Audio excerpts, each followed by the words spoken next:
Hi, good morning, good afternoon, good evening, wherever you are right now.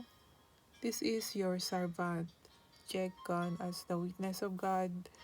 Today, I am going to share to you about the giving to encourage us na maging isang cheerful giver po tayong lahat.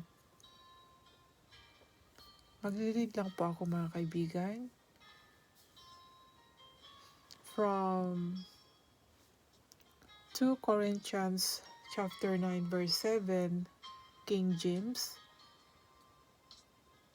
Every man according to his purposeth in his heart, so let him give, not grudgingly or of necessity, for God loveth a cheerful giver.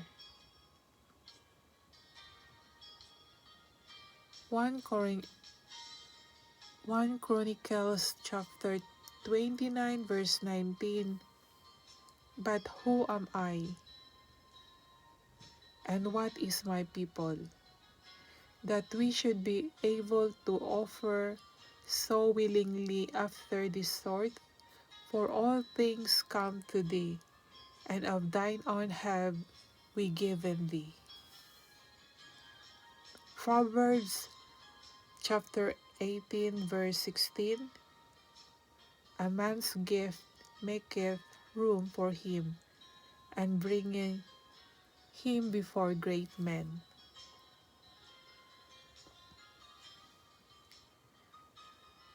Proverbs chapter 11 verse 25, the liberal soul shall be made fat, and he that watereth shall be watered also himself. 2 Corinthians chapter 8 verse 12, for if there be first a willing mind, it is accepted according to that a man hath, and not according to that he hath not. Luke chapter 6 verse 38, give, and it shall be given unto you. Good measure, pressed down, and shaken together, and running over, shall men give into your bosom. For with the same measure that ye met withal, it shall be measured to you again.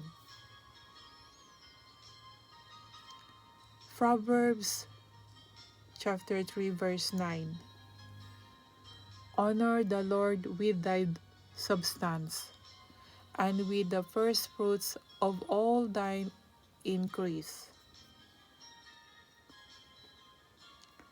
2 Corinthians chapter 9 verse 10, now he that ministereth seed to the sower both minister bread for your food, and multiply your seed sown, and increase the fruits of your righteousness. 2 Corinthians chapter 9 verse 11, being enriched in everything to all bountifulness, which causeth through us thanksgiving to God. 2 Corinthians chapter 9:8, and God is able to make all grace abound toward you, that ye always having all sufficiency in all things may abound to every good work. Proverbs chapter 3 verse 27, withhold not good from them to whom it is due, when it is in the power of thine hand to do it. Malachi chapter 3 verse 10, bring ye all the tithes into the storehouse, that there may be meat in mine house. And prove me now herewith, saith the Lord of hosts, if I will not open to the windows of heaven, and pour you out a blessing, that there shall not be room enough to receive it. Matthew chapter 6, verse 2. Therefore, when thou doest thine alms, do not sound a trumpet before thee, as the hypocrites do in the synagogues and in the streets, that they may have glory of men. Verily I say unto you, they have their reward. Luke chapter 6, verse 30. Give to every man that asketh of thee, and of him that taketh away thy goods ask them not again. Psalm chapter 37, verse 4.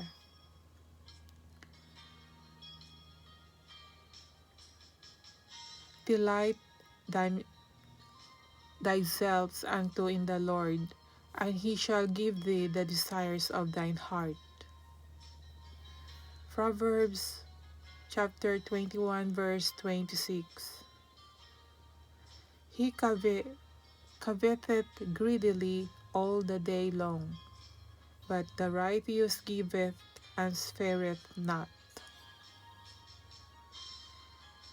Matthew chapter 19, verse 21. Jesus said unto him, If thou wilt be perfect, go and sell that thou hast, and give to the poor, and thou shalt have treasure in heaven, and come and follow me. 1 Corinthians verse 13. 1 Corinthians chapter 13, verse 3.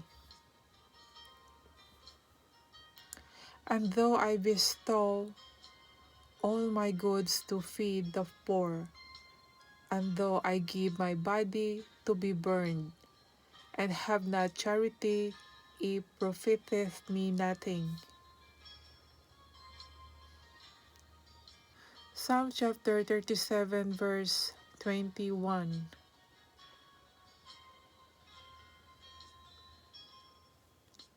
The wicked borroweth and payeth not again, but the righteous showeth mercy and giveth. Matthew chapter 10, verse 8. Heal the sick, cleanse the lepers, raise the dead, cast out devils.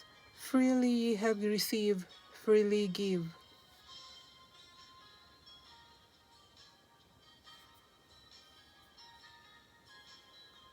Matthew chapter 6, verse 3, 4. But when thou doest alms, let not thy left hand know that thy right hand doeth, that thine alms may be in secret, and thy Father which sitteth in secret himself shall reward thee openly. Nehemiah chapter 8, verse 10. Then he said unto them, Go your way, eat the fat, and drink the sweet, and send portion unto them for whom nothing is prepared. For this day is holy unto our Lord. Neither be ye sorry, for the joy of the Lord is your strength. Proverbs chapter 31, verse 9. Open thy mouth, judge righteously, and plead the cause of the poor and needy. 2 Corinthians chapter 9, verse 6. But this I say, he which soweth sparingly shall reap also sparingly, and he which soweth bountifully shall reap also bountifully. Luke chapter 3 verse 11. He answered and said unto them, He that hath 2 coats, let him impart to him that hath none, and he that hath meat, let him do likewise. So yan mga kaibigan, ang aking share. And ang aking gustong i-share dito mga kaibigan na aking naunawaan na magandang pag-aralan natin. Actually, ang lahat ng mga salita na nandito na aking binasa ngayon ay aral po itong lahat na to mga kaibigan. Ngunit itong dito sa Malakay mga kaibigan ay magandang basahin. Simula sa Malakay chapter 3 verse 6 mga kaibigan para ating malaman talaga ano ang tungkol dito. Dahil ito po ay turo tungkol po sa pagbibigay mga kaibigan at pagsunod natin sa syempre sa utos ng ating Diyos, no? Kung meron po tayong pagtitiwala at pagsunod. Gaya ng sinabi po dito sa Malakay chapter 3 verse 6. Sabi dito, For I am the Lord, I change not. Therefore, ye sons of Jacob are not consumed. No? Sapagkat ako ang Panginoon ay hindi nababago. Imagine mga kaibigan, hindi nababago ang Panginoon mga kaibigan. Kaya't kayo o mga anak na lalaki ni Jacob ay hindi nangauubos. Verse 7, Even from the days of your fathers ye are gone away from mine ordinances, and have not kept them. Return unto me, and I will return unto you, saith the Lord of hosts. But ye said, Wherein shall we return? Mula ng mga kaarawan ng inyong mga magulang, kayo'y nangagpakaligaw sa aking mga tuntunin, at hindi ninyo tinalima. Manumbalik kayo sa akin, at ako'y manunumbalik sa inyo, sabi ng Panginoon ng mga hukbo. Ngunit inyong sinasabi, sa ano kami manunumbalik? Verse 8, Will a man rob God? Yet ye have robbed me. But ye say, Wherein have we robbed thee? In tithes and offering. Yan mga kaibigan, klarong-klaro po mga kaibigan ang sabi dito. Na nanakawan baga ng tao ang Diyos, gayon may ninakawan ninyo ako. Ngunit inyo sinasabi, sa ano ka namin ninakawan? Sa mga ikasampung bahagi at sa mga handog. Ayan mga kaibigan, ninakawan natin ang Diyos sa ikasampung bahagi ng ating kita mga kaibigan.